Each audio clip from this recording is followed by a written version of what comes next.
Nilason ang driver sang trucking matapos nga gintiro sang upod sini sa obra sa barangay Balabag, Pavia, Iloilo, las 8 sang gabi sang Hunyo 6. Ang biktima ang ginkilala nga si Glenn Pasol, 48 anyos, sa barangay Sambag, Kulob, Anilaw, Iloilo, samtang ang suspect amo si Adrian Latosa, ginabanta 43 anyos, kag residente sa barangay Bagumbong, Lambunaw, Iloilo.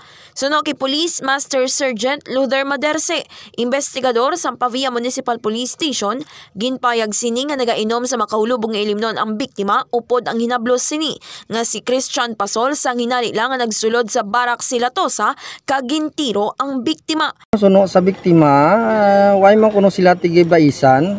Yun pa mangkot yung gani siya basi mga previous days bala. Kung may mga grudges sila. Pero suno siya wala man. Wala man pati gulpi lang kuno nagsulod dito kag gintiro siya.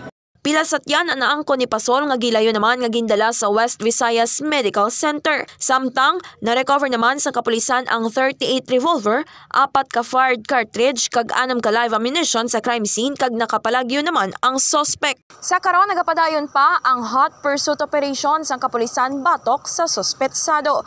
Kaginisi ka K5, Nicole Castañeda Tiprado para sa Kampyon nga Balita, Serbisyo Publiko kag Kalingawan sa Iloilo.